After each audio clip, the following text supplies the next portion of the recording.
Mahabharata, one of the greatest epics in Hindu mythology, tells us the story of a war between two clans, Kauravas and Pandavas, and teaches us the meaning of Dharma and Dharma, good and evil, in an epic manner. There are quite a lot of adaptation and modifications to the story, which can confuse anyone as to which adaptation they should believe, but no matter how the story unfolds, the core of the story and meaning remains the same. Here are 10 interesting facts you might didn't know about Mahabharata. If you like our content, please make sure to like and subscribe to our channel.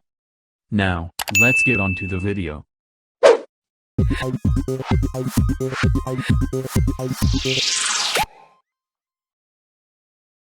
Number 10. Abhimanyu had the soul of a demon. As hard for some of us to believe, some incarnations of Mahabharata state that Abhimanyu, the son of Arjuna and nephew to Lord Sri Krishna, was in fact the reincarnation of a demon named Kaliyavana. During the battle between Krishna and Jarasandha, Jarasandha asked the help of a demon named Kaliyavana, who got a boon from Lord Shiva that no one can kill him with any weapon, nor he can be killed in a battlefield. Knowing this, Krishna challenges the demon to a duel, and then flees from the battlefield, encouraging the demon to chase him, and leads him to a nearby cave, where a king named Muchukunda, were asleep after he assisted the Devas to battle the Asuras, and obtained the boon of uninterrupted sleep. And whosoever disturbed him would be burnt to ashes by a look. Mistaking the sleeping king for Krishna, Kaliyavana kicks him and is burned to ash by Muchukunda. But even after death, Kaliyavana's soul did not leave the cave. Sri Krishna caught it and tied it in a knot in his angavastram, the upper garment. Krishna returned to Dwarka, where Subhadra was pregnant with Arjuna's child. Seeing the knot on the angvastra of her brother, Subhadra removed the knot lovingly. The soul of Kaliyavana, now freed, entered her womb. Sri Krishna realized this, and when Arjuna was dictating the secrets of Chakravyuha, Sri Krishna interrupted and stopped Arjuna from revealing the secret to escape from Chakravyuha. And later, Abhimanyu died in the Great War, while fighting inside a Chakravyuha. As that was the only way for Kaliyavana to attain moksha. In some other sources, Abhimanyu was the reincarnation of Varchas, the son of the moon god. Number 9. 5 arrows that could have ended the Mahabharata war. During the war of Mahabharata, Bhishma was on the side of Kaurava.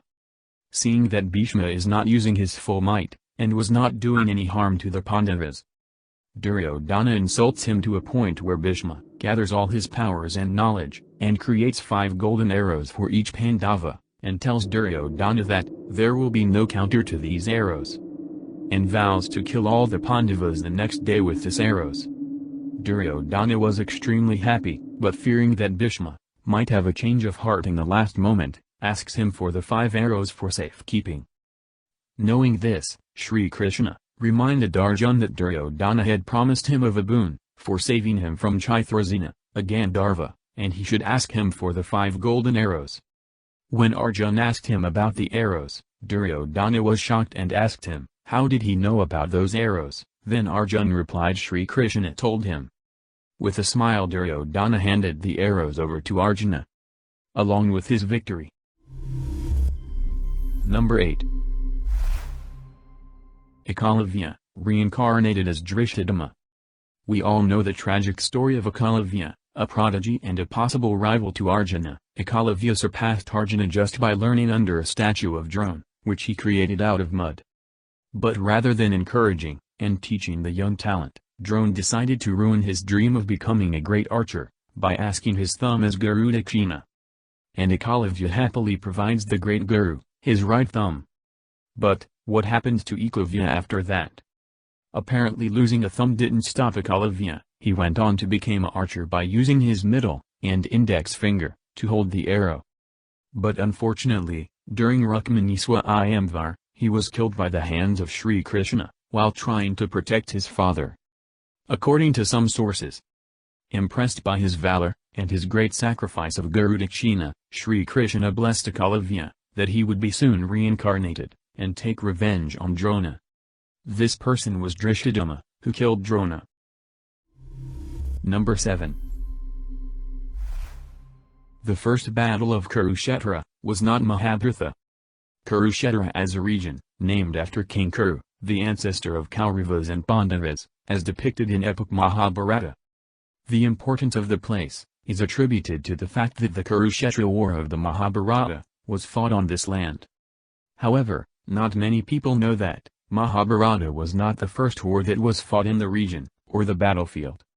It was the battle between Bhishma Pitama and Lord Parshuram, who himself is considered to be a reincarnation of Lord Vishnu, was fought earlier. As for the result, none of the great warriors could defeat the other. Such a great warrior that Bhishma Pitama was. Number 6. Draupadi did not insult Duryodhana and Indraprastha. The whole reason why the battle of Mahabharata started was because of the disrobing and humiliation that happened to Draupadi in Hasthinapur, after Kaurava won the dice game. There is a popular myth that is believed to be the reason why Duryodhana hated Draupadi. Duryodhana and his entourage were exploring the keep during their visit to Yudhishthira's Rajasuya Yagna. While touring the grounds, an unsuspecting Duryodhana fell prey to one of the many illusions that could be seen all around the palace. When he stepped on the apparently solid part of the courtyard, there was a splash and Duryodhana found himself waist-deep in water, drenched from head to foot by the hidden pool. The myth is, Draupadi and her maids saw this from the balcony with amusement, and insulted him by saying a blind man's son is blind. This famous story does not feature in Vedavyas's Mahabharata, but is the figment of the imagination of a much later playwright. It gained immense popularity gradually, through repeated depictions in various screen and written adaptations of the epic across the world. Number 5. Vedavyas is not a name, but a post. We all know that Mahabharata is composed by Vedavyas, and written by Lord Ganesh. But did you know that Vedavyas is not a name? It is a post given to those who had knowledge of Vedas. The real name of the author was Krishnadvipayan. He was given this name because he had a wheatish skin color, like Lord Krishna, and he was born on an island. There were 27 Vedavyas before Krishnadvipayan. And Krishnadvipayan was the 28th Vedavyas. Number 4. Karna was the reincarnation of a demon. This is kind of a popular story. Still, some of you may not know this. According to some sources, Karna was the reincarnation of a demon called Damhilbhava. He was a great devotee of Lord Surya, the sun god. Pleased by his devotion, Surya decided to grant him a boon. Damhilbhava asked him for immortality, but Surya refused. Then he asked for the protection of 1,000 dharmas. And further noted that the 1,000 dharmas can be broken only by someone who performs penance for 1,000 years, and that is not all. Whoever breaks my armor should die immediately. With this, people started calling him Sahasrakavacha, meaning one who has 1,000 dharmas. The demon was almost killed by the Narayana avatar of Lord Vishnu, 2 boys with 1 soul. When Nara fought the demon, Narayan would do penance for 1,000 years, and Nara would get the power to destroy 1 armor, but doing so Nara will die. But this time, Narayana with his 1,000 years of penance, will receive Mrityunjaya mantra, a mantra to revive the dead. Using this he will revive Nara, then Narayana would fight the demon, while Nara meditates. Both Nara and Narayana performed penance for 1,000 years, while the other fought with Sahasrakavacha. The minute Sahasrakavacha's armor was broken, the person fighting with him fell dead, only to be brought back to life by the other. This process continued, until they destroyed 999 armors. Fearing his death, Sahasrakavacha ran to Surya, and asked him for his help. To save his devotee, Surya hid the demon within himself. This angered Narayana, and they cursed Surya, to be born along with Sahasrakavacha, as a human, and suffer for all the things Damhilbhava did wrong in his life. This incident happened during the end of Treta Yuga, and in the next Dwapara Yuga, they both reincarnated as Karna with the last armor left with Damhilbhava. And Narayana reincarnated as Sri Krishna and Arjuna. Number 3. The people of Hasthinapur cried when hearing Duryodhan's death, being the main antagonist, and an enemy to the Pandavas. Duryodhana was the eldest of the Kauravas, and the eldest son of King Dhritarashtra.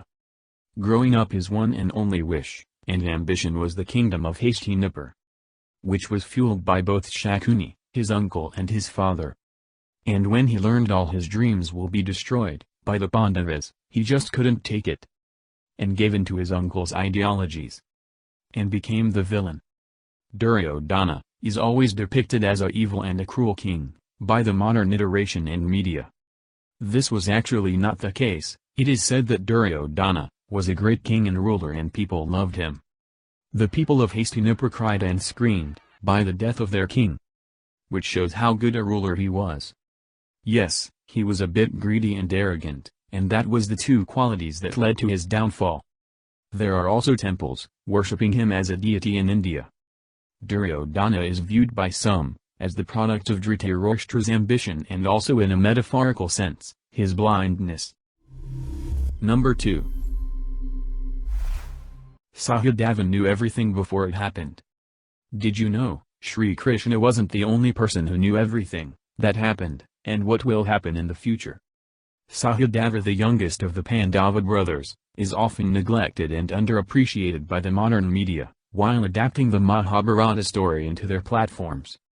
Born to Madri, from Ashwini Kumars, Sahadeva was a great astrologer who could see the future and past.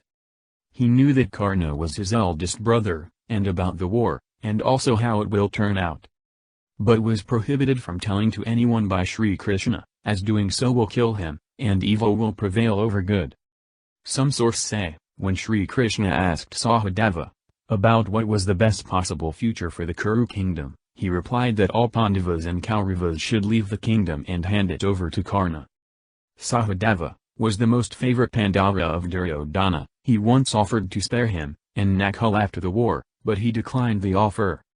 According to some sources, Sahadeva gained these powers by eating a part of his father Pandu. And number 1. Mahabharata was originally known as Jaya. Mahabharata was not called so, until very recently. It was originally known as Jayam, or Jaya. The original epic was called Jaya, then it was called Vijaya, then Bharata and finally Mahabharata. Originally composed by Vedavyasa. The work was later expanded by two of Vedavyasa's disciples, with Ugrasrava producing the Mahabharata as we know it today. What began as an auspicious idea, ended up becoming massive documentation of realities that frightened the common man. Many modern scholars, writers, and playwrights, exhausted and overwhelmed by the maze of stories of the final version of the epic, and are convinced that the Mahabharata is only about the futility of war. That's it, guys.